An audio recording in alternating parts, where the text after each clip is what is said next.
Halo, assalamualaikum warahmatullahi wabarakatuh. Perkenalkan, nama aku Farhan Fahri. Aku dari kelas KM 412. Di sini aku akan membagikan sedikit tentang pemahamanku tentang materi 11 skill literasi digital menurut Jenkins. Yang pertama ini adalah play. Setiap orang pasti memiliki kemampuan atau potensi masing-masing, dan dengan itu kita dapat menyalurkan melewati media-media yang ada. Seperti saat ini, yang dimana kita dituntut untuk lebih berani secara berekspresi, kreatif, dan inovatif. Misalnya saya memiliki hobi membuat konten.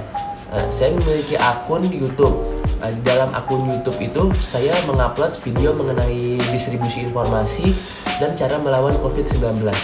Dengan cara itu, secara tidak langsung saya berekspresi, mengajak serta mempengaruhi audiens untuk mengetahui cara bertahan hidup di era pandemik seperti ini. Yang kedua adalah simulation. Simulation itu sendiri adalah kemampuan mengamati, mencoba hal secara digital. Contoh kecil aja nih ya, kalau kalian pernah main game GTA, yang dimana tokohnya itu Carl Johnson itu bebas untuk melakukan apa saja, mau berbuat kebaikan ataupun berbuat keburukan. Jadi kita tuh bisa mensimulasikan hal apa yang akan terjadi ketika kita melakukan di dunia nyata. Dan dengan itu setidaknya kita bisa memiliki gambaran ke depannya ketika terjadi sesuatu hal yang diinginkan maupun tidak diinginkan. Performance adalah kemampuan untuk mengadopsi identitas alternatif sehingga kita dapat menjelajahi, melakukan sesuatu, bahkan juga mempelajari sesuatu. Contoh yang bisa saya berikan ada di sektor olahraga, yakni sepak bola. Kiper timnas yang kemarin berlaga di Piala AFF 2020 yaitu Nadeo Argawinata. Untuk menjadi kiper sehebat Nadeo perlu bercermin, mencontoh, bahkan mengadopsi identitas dari idolanya yaitu Kepa Arrizabalaga, yang merupakan seorang kiper yang hebat, pekerja keras, bahkan berambisi selalu untuk mengejar impiannya. Appropriation itu sendiri adalah penggunaan konten media dengan memasukkan unsur-unsur budaya di dalamnya. Contoh yang bisa saya berikan yaitu mengibaratkan seperti film. Film yang saya ambil yaitu film Tarung Sarung. Di situ media digabungkan dan dicocokkan dengan budaya. Medianya ini berupa film dan budayanya ini berupa adat dan kebiasaan masyarakat Bugis Makassar. Yang kelima ini adalah multitasking. Multitasking adalah suatu rangkaian kegiatan yang dilakukan secara bersamaan.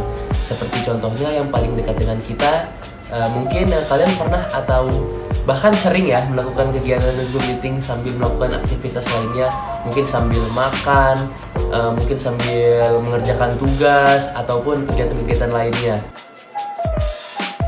Distribution cognition itu sendiri adalah kemampuan berinteraksi secara bermakna dengan media untuk memperluas kapasitas mental manusia atau seseorang.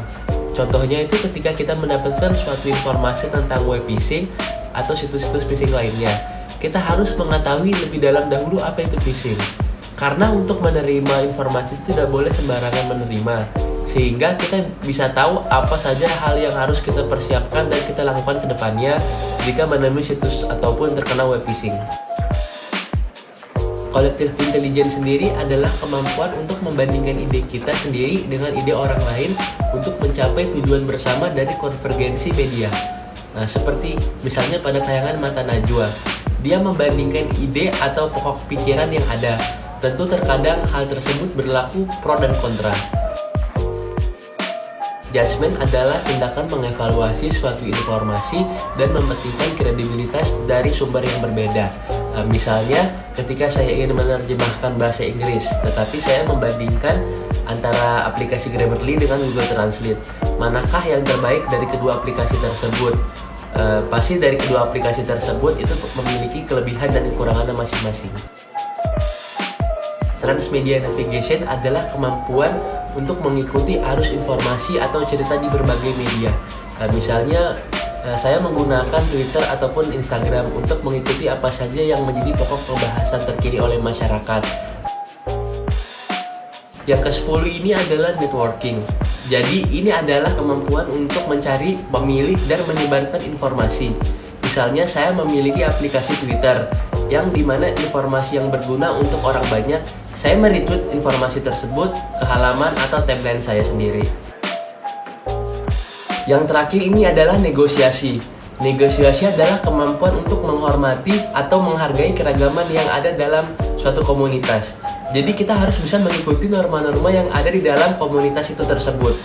Misalnya saya memiliki partner kerja, di mana di tempat saya bekerja itu harus menjunjung tinggi nilai kehormatan ketika sedang menjalankan tugas, seperti menggunakan kata siap dan izin sebelum menjawab dan memberikan pendapat.